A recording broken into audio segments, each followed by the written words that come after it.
दोस्तों नमस्कार। YouTube channel में एक बार फिर आपका स्वागत है। सबसे पहले आप सबको एक बार फिर बधाई कि भारत ने पेरिस ओलंपिक में एक कांस्य पदक और जीत लिया है और ये पदक जीता है मनु भाकर और सरबजीत सिंह ने। और इसमें एक और ख़ास बात हुई है कि पहली बार ओलंपिक में किसी एक खिलाड़ी का नाम 2 पदकों में आया है। तो आप सबको बहुत बहुत बधाई। वैसे अभी उम्मीद है कि भारत ओलंपिक में अपनी टैली और बढ़ाएगा और कुछ और पदक भारत की झोली में आने चाहिए। अब लेके चलता हूँ दोस्तों मैं आपको चर्चाओं के उस बाजार में जिसकी आपको प्रतीक्षा है। आजकल राहुल गांधी जाति पर बहुत जोर दे रहे हैं। मूल रूप से शायद अपने आप को ईसाई धर्म को मानने वाले राहुल गांधी को भारत में जातियों की चिंता बहुत हो रही है। मुझे पता नहीं कि राहुल गांधी किस धर्म को मानते हैं, लेकिन कहा यह जाता है कि हम शायद वो ईसाई धर्म को मानते हैं। सुब्रमण्यम स्वामी तो कई बार ये भी कह चुके हैं कि सोनिया जी ने अपने घर में एक चर्च बनवा रखी है जिसमें घर के सभी लोग इतवार को प्रेयर करने जाते हैं। वैसे ये सब मुझे बहुत कंफर्म नहीं पता है, इसलिए आप इस बात पर वह अपनी ओर से खोज करें तो ज़्यादा बेहतर होगा। जितना मुझे संभवतः पता थी वो मैंने आपको बताया। लेकिन प्रश्न ये है कि राहुल गांधी जातियों पर इतना जोर अचानक क्यों दे रहे हैं। वो केंद्र सरकार से पूछ रहे हैं, बताइए आज तक कितने चीफ सेक्रेटरी आपने दलित बनाए, कितने ओबीसी बनाए। वो संसद में खड़े होकर पूछ रहे हैं, एक तस्वीर दिखला रहे हैं कि वो बजट सेरेमनी हुई, बताइए इस बजट टीम में कितने लोग दलित थे, कितने ओबीसी थे और कितने सवर्ण थे। मैं राहुल जी आपसे प्रश्न करना चाहता हूँ और इस प्रश्न करने से पहले मैं आपको राहुल जी की मंशा बताना चाहता हूँ। राहुल गांधी जातियों पर जोर इसलिए दे रहे हैं क्योंकि उनके धर्म को मानने वाले लोगों की तो भारत में बहुत ज़्यादा संख्या है नहीं, मुश्किल से मुश्किल पूरे भारत में होंगे 2 करोड़ लोग। वो चाहते हैं कि वो इस बात से चिंतित हैं कि भारत में जो सनातनी एकता हो गई है इससे भाजपा बहुत मजबूत हो गई है और भाजपा को हराना मुश्किल है। इसलिए वो चाहते हैं कि भारत के सनातनी, भारत के हिंदू जाति के नाम पर लड़ें, जाति के नाम पर एक दूसरे से नफरत करें और जाति के नाम पर एक दूसरे के खून के प्यासे हो जाएं। ये राहुल गांधी की इच्छा है, क्योंकि जब आप जातियों के आधार पर एक दूसरे से लड़ोगे, एक दूसरे से नफरत करोगे, तभी कुछ भाजपा की ओर जाओगे तो कुछ कांग्रेस की ओर जाओगे। और एक और भी है उनका उद्देश्य, वो जातियों के पैरोकार बन के सपा, बसपा और राष्ट्रीय जनता दल जैसे दलों को भी समाप्त करना चाहते हैं। ये बताना चाहते हैं उनकी जातियों को कि आपके नेता आपकी जाति की पैरोकारी नहीं कर रहे। मैं जो शायद हिंदू धर्म को मानने वाला भी नहीं हूँ वो आपकी बात कर रहा हूँ, लेकिन मैं राहुल गांधी आपसे प्रश्न कर रहा हूँ अपने इस चैनल के माध्यम से। पहले वर्तमान में आ जाइए। कर्नाटक में आपकी सरकार है, तेलंगाना में आपकी सरकार है, हिमाचल में आपकी सरकार है।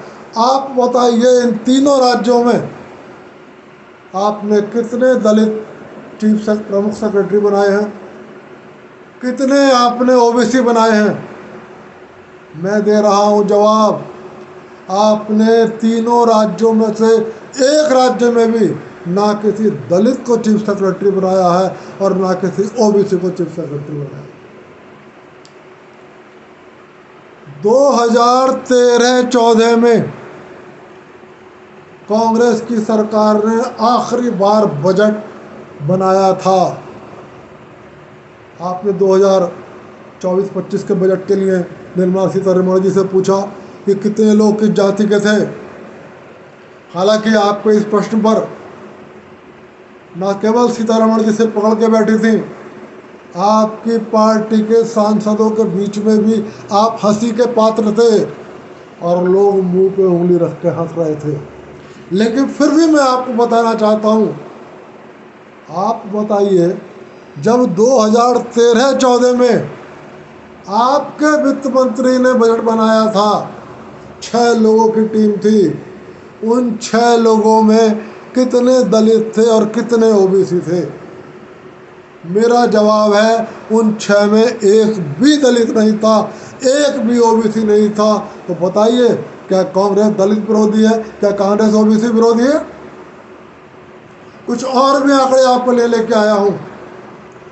आजादी के बाद से 2013-14 तक कांग्रेस ने 21 बार वित्त मंत्री बदले, लेकिन एक भी वित्त मंत्री दलित नहीं बनाया, एक भी वित्त मंत्री ओबीसी नहीं बनाया। तो क्या जवाहरलाल नेहरू, इंदिरा गांधी, राजीव गांधी, मनमोहन सिंह और मनमोहन सिंह की सरकार के सुपर प्राइम मिनिस्टर आपकी माता जी सोनिया गांधी दलित विरोधी हैं, ओबीसी विरोधी हैं? और एक सवाल, एक और आंकड़ा लेकर आया हूं। आजादी के बाद से आपने रिजर्व बैंक के जितने भी गवर्नर नियुक्त किए, उनमें एक भी गवर्नर दलित नहीं था, एक भी गवर्नर ओबीसी नहीं था।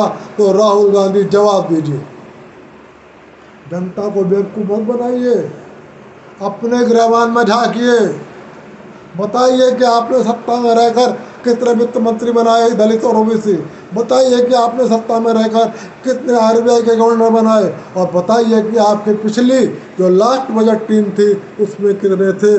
कोई नहीं था। तो राहुल गांधी, आप जातियों के बीच में नफरत मत फैलाइए।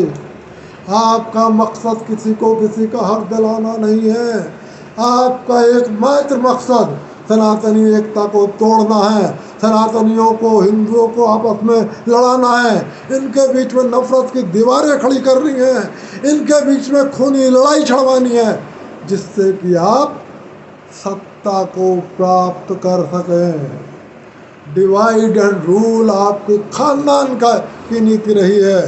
इसी नीति को जवाहरलाल नेहरू ने अपनाया, इसी नीति को इंदिरा गांधी ने अपनाया, इसी नीति को राजीव गांधी ने अपनाया, और इसी नीति को आपकी माता जी ने अपनाया।